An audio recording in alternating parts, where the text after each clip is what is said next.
नेहरू, पटेल और बाबरी मस्जिद। राजनाथ सिंह के दावे का मतलब क्या है, जान लेते हैं।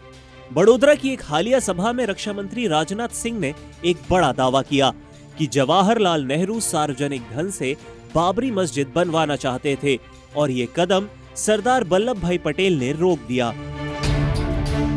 ये दावा सामने आते ही तुरंत राजनीतिक बहस का हिस्सा बन गया, लेकिन इसमें कहा क्या गया और इसका ऐतिहासिक संदर्भ क्या है, वो जान लेते हैं। ये मुद्दा अभी चर्चा में क्यों है, ये जानिए।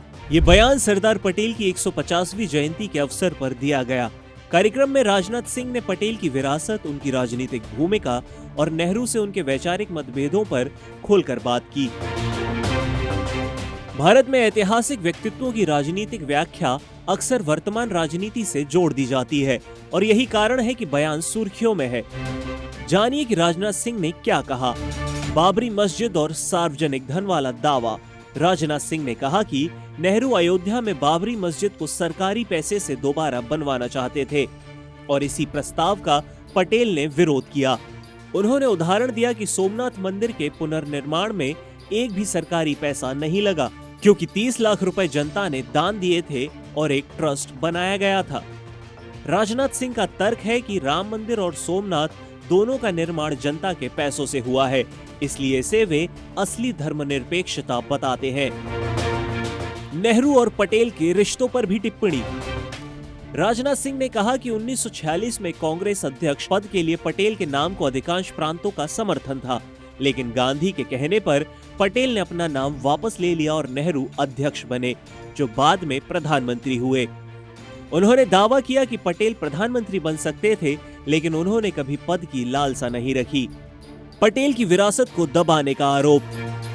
राजनाथ सिंह के अनुसार कुछ राजनीतिक ताकतें सालों तक पटेल की विरासत को कमजोर करने की कोशिश करती रहीं।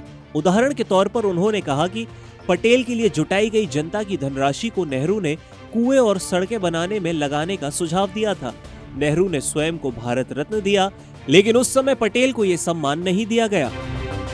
सिंह के मुताबिक स्टैच्यू ऑफ यूनिटी प्रधानमंत्री मोदी के द्वारा पटेल को सही सम्मान देने की पहल है। कश्मीर और हैदराबाद पर पटेल की भूमिका। राजनाथ सिंह ने कहा कि अगर कश्मीर के विलय पर पटेल के सुझाव माने गए होते तो भारत को दशकों तक समस्या का सामना नहीं करना पड़ता। उन्होंने हैदराबाद के विलय का उदाहरण दिया कि पटेल संवाद के समर्थक थे, लेकिन जरूरत पड़ने पर उन्होंने सख्त रुख भी अपनाया। इस बयान का आखिर मतलब क्या है? इतिहास को लेकर राजनीतिक बयान कोई नई बात नहीं है, लेकिन बयान नेहरू, पटेल, बाबरी मस्जिद और भारत की शुरुआती शासन व्यवस्था को छूते हैं तो वे सीधे भारतीय राजनीति और पहचान की बहस में प्रवेश कर जाते हैं। कई सवाल उठते हैं कि क्या ये दावा ऐतिहासिक दस्तावेजों पर आधारित है? क्या ये वर्तमान राजनीतिक संदेश का हिस्सा है या पटेल की विरासत को लेकर जारी राजनीतिक विमर्श का एक नया अध्याय है? ये सभी सवाल आने वाले समय में इतिहासकारों, राजनीतिक दलों और जनता के द्वारा गहराई से चर्चा में लाए जाएंगे। नेहरू और पटेल भारतीय स्वतंत्रता और गणतंत्र की दो प्रमुख आवाजें हैं, लेकिन उनके विचारों और फैसलों की व्याख्या आज भी राजनीतिक विमर्श का केंद्र बनी रहती है। आपके हिसाब से इतिहास को समझने का सबसे संतुलित तरीका क्या होना चाहिए? दस्तावेजों पर भरोसा या आधुनिक राजनीतिक संदर्भ? हमें नीचे कमेंट में बताएं और ऐसे ही स्पष्ट और संतुलित विश्लेषण के लिए चैनल को सब्सक्राइब करें।